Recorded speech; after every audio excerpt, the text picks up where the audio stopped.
That doesn't get boring.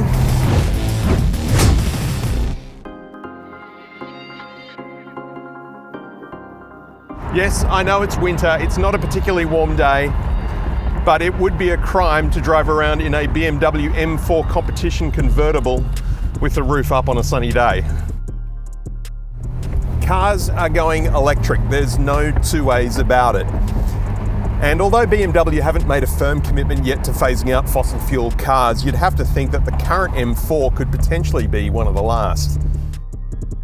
But I think it's perfectly fair to say that the convertible is even better looking than the coupe. I mean, it's a beautiful design that catches a lot of eyes. Here we are 2 years after this car's launch and we're still having a discussion over its big front grille. I mean, this is nothing new. Actually, the large front kidney-shaped grille dates back to the 1930s. And I think here in the convertible, it actually looks better than it does in just about any other car, and it really leans into this car's Coke bottle shape. The 20-inch polished black alloys look amazing and deep and multi-layered. They're really, really cool. Just like the coupe, we do have a slight resemblance to the Ford Mustang here, and that's really no bad thing in my book. Unlike a lot of European convertibles, this car does not come with a hard top, rather a soft top that comes up at the push of a button in about 20 seconds, but unfortunately you can't do it from the car's remote control.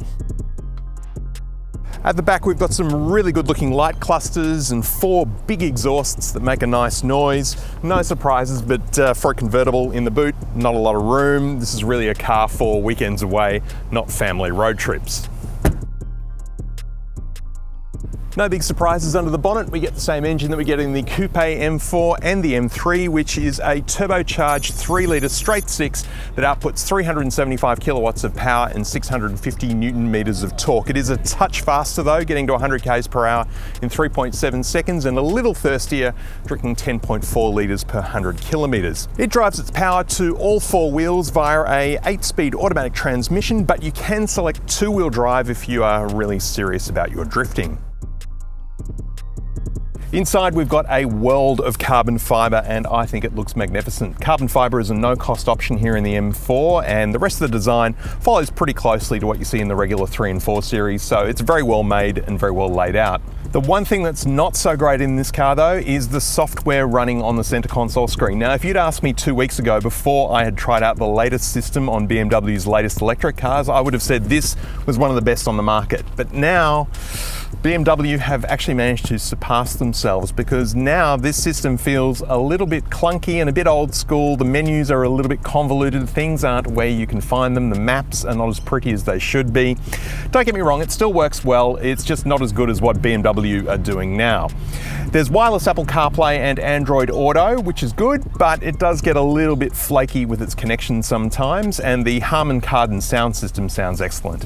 The rest of the controls in here pretty much exactly the same as the M3 and M4, and I've covered those in my previous reviews. If you want to have a look, just click up there. But what is different in here is the seat heating controls, and there's 2 controls, one for the lower cushion and one for the upper seat, and they're separated by some distance. So we've got the lower seat controls up here in the center console, and then down here on the lower console are the switches for the upper seat controls, which you need when the roof is down.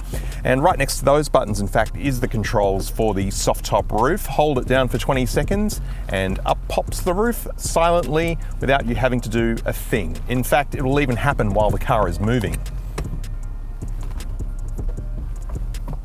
And done. Okay, let's pack the roof away. The steering wheel is big and chunky, and it's got red and blue M stitching on it. It looks really good. It's quite a heavy sort of wheel with carbon fiber accents and lots of buttons on it. It's very busy actually, with 2 big, almost comically large gear shifters here on the wheel should you wish to change gears manually. The digital instrument cluster is a similar story to the center console screen in that BMW have updated it for their new electric cars, and the new version just looks much better. Nothing wrong with his old one really, it just looks a little bit low res and not as good as the current version, but that'll change in time, no doubt. The seats are very comfortable. There's an infinite amount of electric adjustment available, heating both upper and lower on the seats, as I mentioned a moment ago, and a good seating position. I can see right to the front edges of the bonnet. The Windscreen here does sit a little bit low for me because I'm quite tall, but I'm sitting quite low in the cabin, so it's not obtrusive, it's just noticeable, it's just there.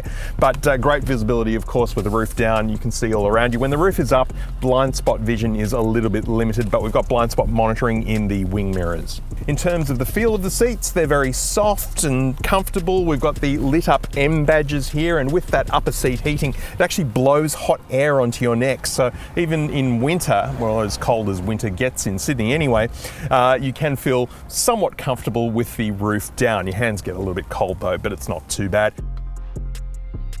The back seats, and I use that term advisedly, are definitely not for me. I'm not even going to try to sit in there. In fact, my 8-year-old son, who's quite a bit smaller than me, struggles to get comfortable in here. So it's really not a very usable space at all. But there is another zone of climate control back here, so your very small children can be comfortable if they're here. 2 cup holders and a rear pass-through too for long items like skis. There's no doubt about it though, this car turns a lot of heads. I think it's probably set a new record for the most number of comments I've had while driving a car around on test. And because I've got the roof down most of the time, people feel like they can just call out to me. I had a guy on a scooter yesterday on the Harbour Bridge actually call out to me, "Nice car," while we were stuck in traffic. It scared the life out of me. The exhaust note in this car is loud, but it's not the very loudest, but it's sufficiently loud. There are 3 levels of exhaust noise: normal, loud, and loudest. They're not actually labelled that, but that's effectively how they work. And it depends on what drive mode you're in as to the level of loudness you get. And of course, you can amplify it even further with the exhaust button down here on the lower console.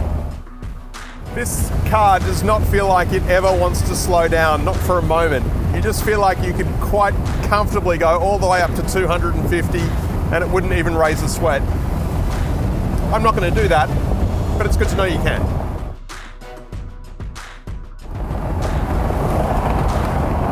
Bit of friendly German competition there, just being overtaken by a Mercedes AMG. I wouldn't know because Mercedes won't lend me cars, so they miss out. One thing I have noticed in this car is down here in the lower console, where the cup holders are, is the space where you can keep your phone. Normally, wireless charging would be in there, and in fact there's actually a little printed plastic insert in there that kind of indicates that that's what that's for. But there is no wireless charging in this car, and in fact if you go to the BMW website you'll see it on the options list. It's actually greyed out. I assume that's to do with the worldwide shortage of semiconductors. I don't know why of all things in a car they choose to take wireless charging off to save on semiconductors, but it is what it is. No wireless charging.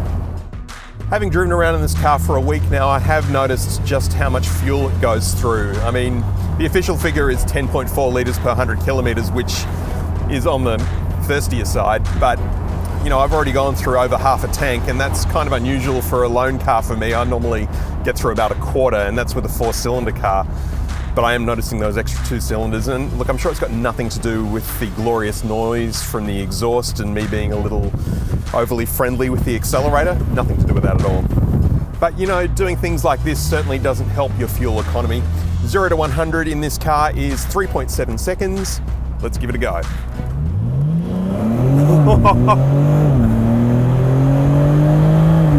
Oh, that's nuts. Nothing quite like doing it with the top down either. That is the one downside of electric cars. You get that fantastic acceleration, you don't get that noise. They give you fake noise, not quite the same. The X-Drive all-wheel drive system really does make a big difference in this car, in that when you do things like that, floor it, you get none of that fishtailing from the rear at all. It just goes in a perfectly straight line and feels so secure and so well composed and just really well planted to the road. As I said at the top, electrification is on the way in, and petrol-powered monsters like this are unfortunately on the way out. I think in years to come they're going to become collector's items. So if you've got a couple of $100 grand burning a hole in your pocket, I'd think very seriously about getting a convertible M4 while you can.